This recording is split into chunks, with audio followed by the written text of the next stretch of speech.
नमस्कार विद्यार्थियों, मेघराज गुरुकुल में आपका स्वागत है।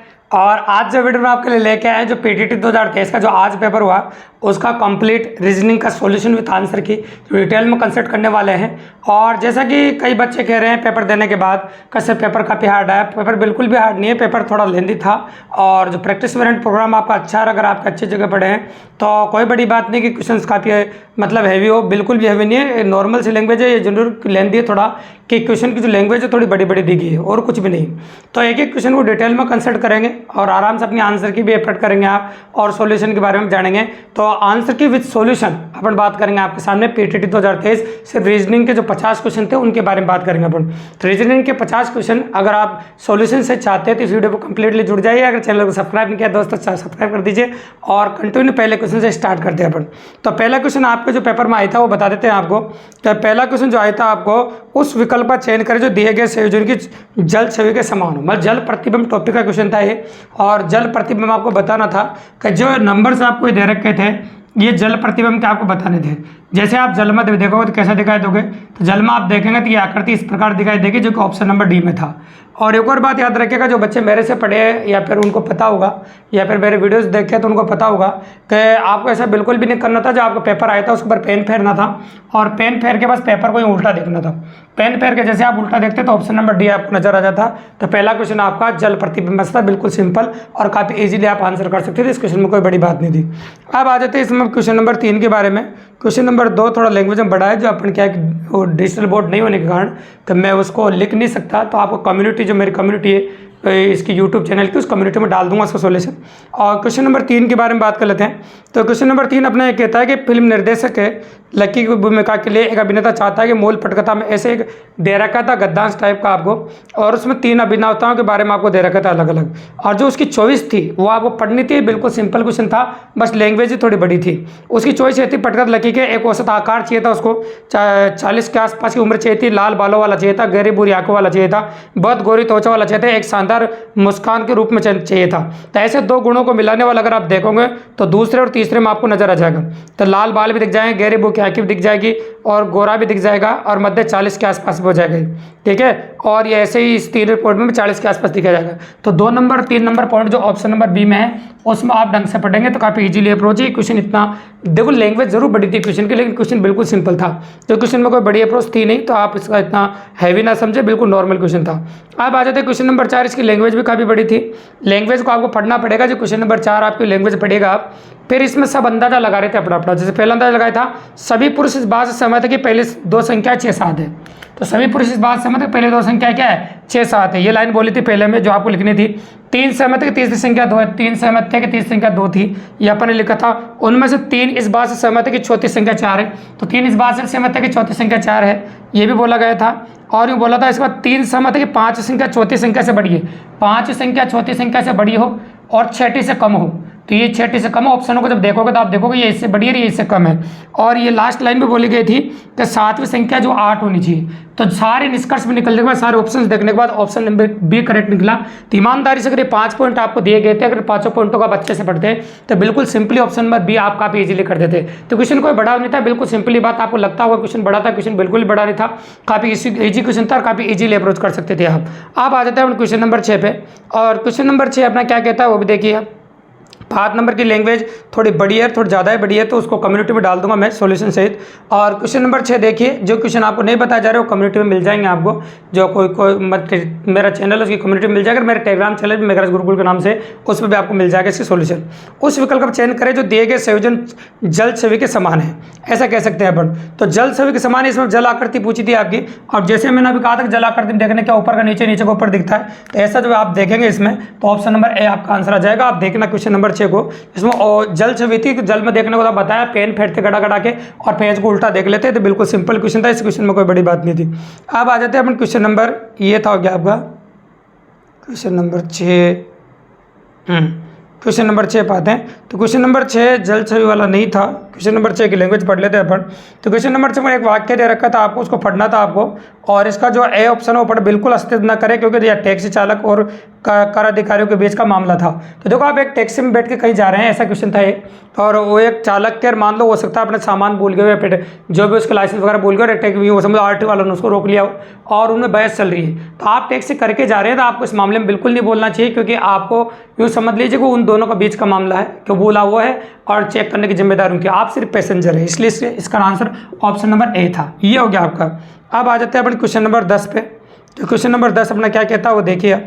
तो क्वेश्चन नंबर 10 अपना जो कह रहा है उसको गौर से देखिएगा। क्वेश्चन नंबर 10 एक इस प्रकार की सीरीज बनाई गई थी, बिल्कुल सिंपल नॉर्मल वेरिएंट था, और इसको अगर गौर से देखेंगे तो काफ़ी ईजी वेरिएंट था, आप आसानी से कर सकते हैं। देखिए आप, तो इसमें लिखा था 29 है, हाँ यहाँ पर ही देखो। तो अगर संख्या को बढ़ाना देखो आप, तो पहली संख्या क्या हो रही है, 2 के बाद 3 आ रहा है, फिर एक संख्या 4 आ रही है, तो 2, 3 और 4 आ रहा है। अगर देखो तो एक संख्या ये 5 आ रही है। अब अगली संख्या आप कंफर्म समझ लो 6 आएगी, और 6 आएगी इस लूप में आएगी, इस लूप में आएगी, क्योंकि ये लूप रिपीट होगा, इसके बाद ये लूप रिपीट होगा, इसके बाद ये लूप रिपीट होगा। तो ये लूप रिपीट होगा तो ये संख्या आएगी, तो ये 6 आएगा, तो एक तो 6 आ जाएगा यहाँ पर।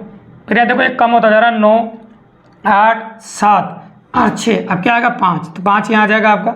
और आगे पर इन अक्षरों को गिनोगे तो OU और आ जाएगा, क्योंकि ये प्लस माइनस करोगे इन अक्षरों में तो ये आ जाएगा आपका। इस प्रकार से आपका आंसर हो जाएगा, जो ऑप्शन में आप देख लेंगे 6OU 5, इस प्रकार से आपका आंसर देखने को मिलेगा। बिल्कुल सीरीज का क्वेश्चन था, बिल्कुल नॉर्मल अगर मिलाते तो काफ़ी ईजी लगता है आपको। अब आ जाता है अपन क्वेश्चन नंबर 14 पे।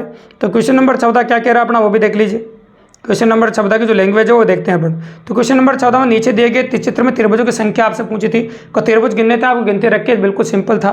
तो त्रिभुजों की संख्या जो 26 थी आपकी, गिनिएगा तो त्रिभुज की संख्या आपकी 26 हो जाएगी।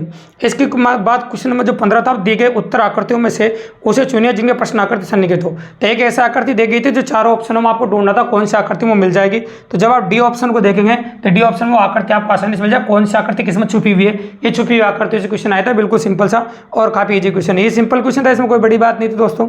इसके बाद वापस जल प्रतिबिंब पर 2 क्वेश्चन थे, एक और आया जल प्रतिबिंब क्वेश्चन, क्वेश्चन नंबर 16। एक तो पहला नंबर था आपका और एक क्वेश्चन नंबर 16 भी जल प्रतिबिंब था। तो जो जल में देखेंगे आप ऊपर का नीचे, नीचे का ऊपर, तो ए ऑप्शन आपका आंसर आ जाएगा, ये जल में देखने पर होगा आपका। तो ये हो गया आपका 16 नंबर। अब 17 नंबर क्वेश्चन के बारे में बात कर लेते हैं। 17 नंबर में क्या कर रहा था कि आपको टोटल 5 आकृतियां दी गई थी, और 5 आकृतियों में से कोई सी भी 3 आकृतियों को मिक्स करके एक वर्ग का निर्माण करना था। तो आप दूसरी, तीसरी, चौथी आकृति को मिला दोगे, दूसरी, तीसरी, चौथी आकृति को मिला दोगे तो आप कह सकते हैं कि एक वर्ग का निर्माण हो जाएगा। और कई बच्चों को कन्फ्यूजन इसमें 5 वाले में भी था, लेकिन वो आकृति थोड़ी बड़ी थी इसलिए 5 नहीं ले सकते हैं। तो 2, 3, 4 से आकृति काफी इजी अप्रोच हो जाएगी आपके सामने, ठीक है। तो ये हो गया क्वेश्चन नंबर 17। अब 18 नंबर आ जाते हैं। 18 नंबर में एक आकृति आपको दी गई थी, वो आपको क्वेश्चन में देखना पड़ेगा। एक आकृति 18 नंबर में आपको दी गई थी, वो आकृति कौन से ऑप्शन में छुपी हुई थी वो आपको देखनी थी। तो ऑप्शन नंबर सी आप देखेंगे तब उस आकृति में आपको दिख जाएगी कि सी में छुपी हुई थी, छिपी हुई आकृति का क्वेश्चन था, छिपी हुई आकृति। तो यह ढूंढनी थी कौन से ऑप्शन में ये आकृति छुपी हुई थी आपकी, बिल्कुल सिंपली और काफ़ी इजीली। अब आते हैं क्वेश्चन नंबर 19। जैसा कि मैं बार बार पढ़ाते वक्त या ऑनलाइन क्लास के जरिए या क्लास में, ऑफलाइन क्लास में बार बार कह रहा था कि रक्त संबंध अगर कोई क्वेश्चन एग्जाम में आएगा तो तीसरी टाइप से आएगा, गणितीय रक्त संबंध। और उसी का क्वेश्चन आया दोस्तों गणितीय रक्त संबंध का, जिसमें आपको गणितीय रक्त संबंध के बारे में 4 वाक्य दे रखे थे और उनको आपको बनाना था। तो ये बना दिया आपने, इस प्रकार का डायग्राम आप बनाना था आपको। और फिर आपसे क्वेश्चन ये पूछा गया था पी क्यू से किस प्रकार संबंधित है, मतलब पी क्यू क्या लगता है, तो आप नोटिस करेंगे तो पी क्यू का पोता लगता है, ठीक है। इस प्रकार डायग्राम बनाते हैं, बिल्कुल सिंपल क्वेश्चन था। अगर आपने क्लास अच्छे से पढ़ी और मेरे वीडियोज भी आपको अच्छे से देखे तो बिल्कुल सिंपल था। तो ये था आपका क्वेश्चन नंबर 19। अब आ जाते हैं क्वेश्चन नंबर अपन 21 के बारे में। तो क्वेश्चन नंबर 21 क्या कह रहा है वो देखिए आप। तो क्वेश्चन नंबर 1 दिशा और दूरी क्वेश्चन था, जिसमें जैसे बोला वैसे आपको घुमाना था, बिल्कुल सिंपल सी बात है। पहले जैसे क्या कहा कि डी से यहाँ जाइए, आने जैसे कोई भी जैसे सी से ई जाइए, फिर यहाँ से यहाँ जाइए, फिर यहाँ से यहाँ जाइए, ऐसा सारा घुमाना था आपको। सारा घुमाने के बाद जो लड़का था वो यहाँ पर आ गया, है ना, जो लड़का था वो यहाँ पर आ गया। सारा घुमाने के बाद आपको घुमाना है, ये 6 किलोमीटर पूर्व खड़ा है और लड़के का नाम था आपके सामने, इसमें दे रखा था आपके सामने शुभम। तो शुभम यहाँ पर आ गया। अब यहाँ से यहाँ तक यहाँ पहुँचना था। अब वो 6 किलोमीटर में 1 घंटा चलता है, यह 1 घंटा लगता है 6 किलोमीटर। तो यहाँ से यहाँ चलने में कम से कम दूरी 6 किलोमीटर यहाँ और 12 किलोमीटर, टोटल 18 किलोमीटर चलेगा। अब आप जानते हैं 6 किलोमीटर 1 घंटा, तो यूँ समझो कि 18 किलोमीटर में 3 घंटे चलेगा और 3 घंटे में 180 मिनट होता है। और अब 180 मिनट आपको ऑप्शन नंबर बी में दे रखा था। ये भी दिशा और दूरी का बिल्कुल सिंपल क्वेश्चन था, इसमें भी कोई बड़ी बात नहीं थी। अब आ जाता है अपन क्वेश्चन नंबर 22 पे। क्वेश्चन नंबर 22 जो आपका था एनालॉगी समरूपता का था, जो भी पढ़ाई था अपन ने बहुत डिटेल में आपको, जब पीटीटी के अपन महासंग्राम बैच ले रहे थे। प्रश्न चिन्ह में स्थान पर उपयुक्त क्या आएगा, तो आप जानते हैं 4 का स्क्वायर था और ये 6 का स्क्वायर था। तो यहाँ पर संख्या 5 यानी 5 का स्क्वायर माइनस 3 है, तो यहाँ 7 का स्क्वायर माइनस 3 आ जाएगा, तो यहाँ 46 आ जाएगा। तो ऑप्शन नंबर डी में दे रखा था। ये भी बिल्कुल सिंपल क्वेश्चन था, एनालॉजी का बिल्कुल ईजी वेरिएंट था। अब इसके बाद आ जाते हैं क्वेश्चन नंबर 23 और क्वेश्चन नंबर 24 के बारे में। अपन क्वेश्चन नंबर 23 और 24 आपके सिटिंग अरेंजमेंट है, जिसमें एक वर्गाकार आकृति थी। इस वर्ग में आपको 8 लोगों को बिताना था, जिसमें 4 2 2 तो भुजाओं पे बैठे थे और 2 2 4 कोनों पे बैठे थे। इस प्रकार से आपको दायां बायां बिठाना था और इस प्रकार सिटिंग आप करेंगे बैठ के दिखा के, और आप इजीली बिठा पाएंगे इस प्रकार से। जब बैठ जाएंगे तो आपके इस प्रकार के क्वेश्चनों का आंसर काफी इजीली आ जाएंगे। और 23 नंबर में आपका आ जाएगा आपका बी ऑप्शन, और बी में आप कह सकते हो डी, और इसमें थे इनके बीच में 3 व्यक्ति बैठे थे, तो 24 में आ जाएगा आपका ए। तो बेटा ना बिल्कुल सिंपल सी सीटिंग है, आराम सीटिंग है, काफ़ी इजी कर सकते हैं आप। जैसे बोले इन्फॉर्मेशन को आप रीड करेंगे तो काफ़ी आसानी से बैठा पाएंगे। इसके बाद आते हैं अपन क्वेश्चन नंबर 26 के बारे में। तो क्वेश्चन नंबर 26 बड़ा, थोड़ा लैंग्वेज बड़ा, कम्युनिटी में डाल देंगे। तो 26 नंबर क्वेश्चन देखिए आप। 26 नंबर क्वेश्चन क्या कह रहा है? 26 नंबर क्वेश्चन में आपको जो इन्फॉर्मेशन दी गई थी 3 को मिलाना था। ये बिल्कुल सिंपल था, और उन इन्फॉर्मेशनों से एक कोड, एक बस के नंबर या गाड़ी के नंबर बनाने थे। तो गाड़ी के नंबर, उन तीनों इन्फॉर्मेशन को अगर अच्छे से पढ़ते ईमानदारी से, बिल्कुल सिंपल क्वेश्चन था। ऐसे क्वेश्चन बैंकिंग में आया करते हैं, तो उनसे कोड जनरेट करना था, तो कोड जनरेट करते थे, कोड आसानी से बन जाएगा, बिल्कुल सिंपल है। अब आ जाता है क्वेश्चन नंबर 27 पे। अब क्वेश्चन नंबर 27 जो आपका था, तो क्वेश्चन नंबर 27 ये कोडिंग डिकोडिंग पे क्वेश्चन था आपका। कोडिंग डिकोडिंग में आप करते +1, इस प्रकार से कर देते आप +1 +2 +3, तो ऐसा वेरिएंट आप करते हैं +1 +2 +3, तो आपको ऑप्शन नंबर मिल जाता है। ये कोडिंग डिकोडिंग का क्वेश्चन था, तो बिल्कुल सिंपल क्वेश्चन है, जिसमें टाइप नंबर 3 पढ़ाते हैं ना, बट अंग्रेजी वर्णमाला कूट, उस पर आधारित क्वेश्चन था, बिल्कुल सिंपल। इसके बाद निम्नलिखित आकृति में चतुर्भुजों की संख्या कितनी है? तो एक आकृति आपको दी गई थी, इसमें चतुर्भुज की संख्या आपको गिननी थी। जब चतुर्भुज आप गिनोगे तो इसमें टोटल चतुर्भुज की संख्या जो हो जाएगी आपको 10 हो जाएगी। बिल्कुल सिंपल सी बात है। 28 नंबर हो गया। अब 29 नंबर जो क्वेश्चन था, आपको कागज को मोड़ना और काटने से रिलेटेड था। जब इसको मोड़ते आप आगे देखते हैं, आप मोड़ के एक साइड में इधर मोड़ेंगे, पहले ऐसे आकृति थी यूँ, झपटी, फिर इस साइड मोड़ोगे तो यूँ हो जाएगा, फिर इनको ऊपर खोलोगे तो एक आकृति ऐसी खुलेगी, तो बीच में इस प्रकार की आकृति आपको देखने को मिलेगी। तो इस प्रकार आकृति चारों ऑप्शन में, एक ही ऑप्शन में वो है बी ऑप्शन आपका। तो 29 नंबर में हो जाएगा आपका बी। तो 29 नंबर में जो आपका आंसर होगा बी हो जाएगा, है ना। तो 29 नंबर का जो आंसर हो गया आपका बी हो गया। अब आ जाए 30 नंबर। 30 नंबर था आपका मिरर इमेज का। मेरे आकृति क्वेश्चन ज़्यादा पूछे गए हैं, तो 30 नंबर क्वेश्चन मिरर इमेज जल में, मतलब दर्पण में देखने पर कैसा दिखाई देगा। तो मैंने कहा था जो भी आकृति आपके आ जाए उस आकृति पेन फेर देना और अपन पेपर को इधर घुमा के देख लेना। जब इधर घुमा के आप देखते हैं तो आंसर आ जाता है आपका ऑप्शन नंबर ए। ये बिल्कुल सिंपल था। आप जो आकृति आपको दे रखी थी पेपर में, उसके ऊपर आपको पेन फेरना था, और पेन फेरने के बाद आपको यूँ देखना था। जैसे आप पेन फेरने के बाद यूँ देखते हैं तो काफ़ी इजीली अप्रोच हो जाता और काफ़ी आसानी से अप्रोच कर पाते हैं। ठीक है, कोई दिक्कत नहीं, बिल्कुल नॉर्मली। तो ये आ जाता आपका, ये तो दर्पण प्रतिबिंब क्वेश्चन था, बिल्कुल सिंपल सर, काफ़ी इजीली। ये हो गया 30 नंबर। 31 नंबर पास आगे क्वेश्चन है आपका, तो नहीं है वो, उसमें थोड़ा दिख ढंग से नहीं रहा है, तो मैं बता देंगे उसमें। अब देखिए 32 नंबर क्वेश्चन देखिए आप। 32 नंबर क्वेश्चन वापस आपका दर्पण का था। 2 दर्पण 2 जल के हो गए। देखो दोस्तों, तो दर्पण जल आकृतियों क्वेश्चन काफ़ी ज़्यादा पूछे हैं, और आकृतियों की जो पॉसिबिलिटी 8 से 10 क्वेश्चन की, तो मजेदार वेरिएंट जिन्होंने आकृति अच्छे से पढ़ी उनकी पॉसिबिलिटी एग्जाम में काफ़ी अच्छी है। अब अगर आप देखेंगे इसमें, तो ये वापस दर्पण क्वेश्चन है 32 नंबर, उसमें बी आंसर है। जैसे आप पेन फेरते यूँ करके देखते पेज को पलट के, तो आपका आंसर काफ़ी इजीली दिखता है, बिल्कुल सिंपल ही। अब ये हो गया आपका 32 नंबर। अब 32 नंबर के बाद 33 नंबर था आपका प्रॉपर ऑर्डर क्वेश्चन, सार्थक क्रम में जमाइए। तो सार्थक क्रम में जमा रहा था आपको 4 अक्षर तो 6 अक्षर तो कॉमन हो रहे थे, और जिसके आगे जो अक्षर आता है उसको जैसे ही देखते हैं आप, तो ऑप्शन नंबर सी आपका दिख जाता है, बिल्कुल सही बात है। और ऑप्शन नंबर जो क्रम आता है आपका 4 3 5 है ना 2 1, ये आपका सार्थक क्रम हो जाता है, बिल्कुल सिंपली। तो ये भी आपको सिखाया प्रॉपर ऑर्डर, तो अपन मैराथन क्लास में भी लिया। अभी जो क्लास आपके सामने पीटीटी के लिए, उसमें प्रॉपर ऑर्डर की एक पूरी क्लास ली थी अपन महासंग्राम पेज में, तो उससे वो देखिए, वो तो आपने काफ़ी इजीली इस क्वेश्चन कर पाते हैं आप। ठीक है, बिल्कुल सिंपल है, काफ़ी इजीली। अब आते हैं अपन दिए गए वैकल्पिक शब्दों में शब्द को चुनिए जो दिए गए सबसे नहीं बनाया जा सकता है। तो आप जानते हैं नाम दिया था आपको लीगलाइजेशन, तो लीगलाइजेशन में आर नहीं आता, इसलिए आप अलर्ट नहीं बना सकते। लीगलाइजेशन दिया था जिसमें आर नहीं आता, अलर्ट नहीं बना सकते आप। ए अल्फाबेट टेस्ट में जो पढ़ाते हैं अपन, उसका टाइप नंबर 3 का क्वेश्चन था, नहीं बनाया जा सकने वाले का। ऐसा क्वेश्चन हो गया आपके सामने। अब आ जाते हैं 35 नंबर। दिशाओं का क्वेश्चन था, पश्चिम की ओर मुख कर रखा है, तो इसका बायां हाथ किधर होगा? दक्षिण की ओर, तो इसका हो जाएगा ऑप्शन नंबर डी। अब आ जाओ क्वेश्चन नंबर 36 पे। तो 36 नंबर आपका था, ये यूँ कह सकते हैं कथन और कारण का क्वेश्चन था।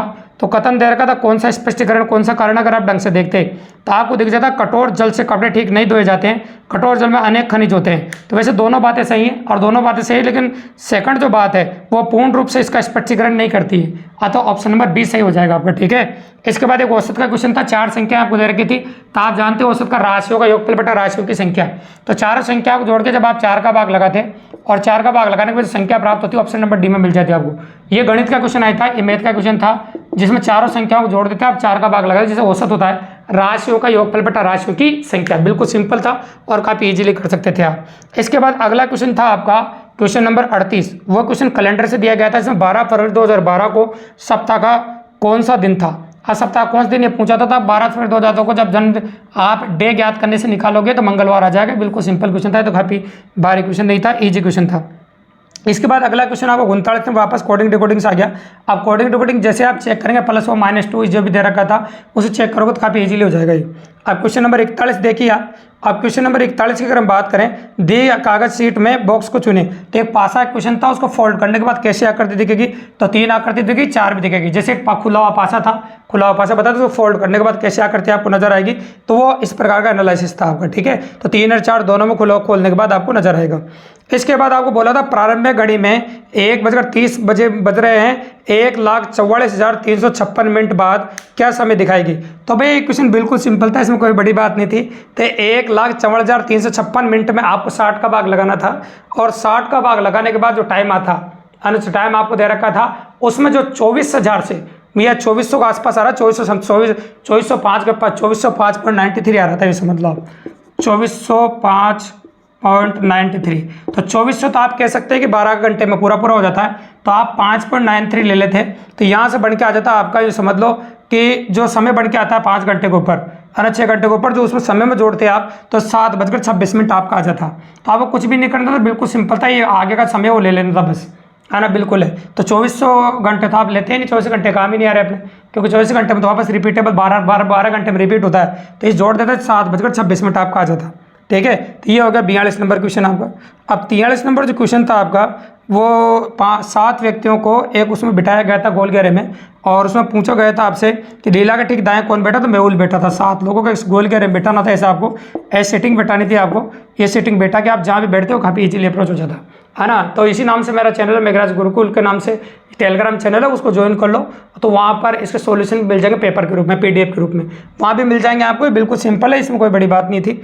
अब आ जाते हैं क्वेश्चन नंबर 44।